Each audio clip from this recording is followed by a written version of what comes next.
Na veľkosti skladu záleží. Často dostávame od klientov otázku, ako lodný kontajner vyzerá interiéry, či akú má podlahu, plochu alebo vetranie. Takže pre vizuálnu predstavu krátke video.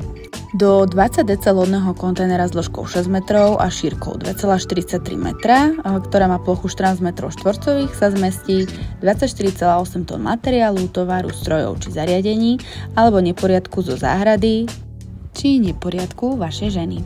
11 eur paliet, prípadne 10 štandardných a 33,4 metra kubického objemu, takže napríklad 33 000 litrov mlieka.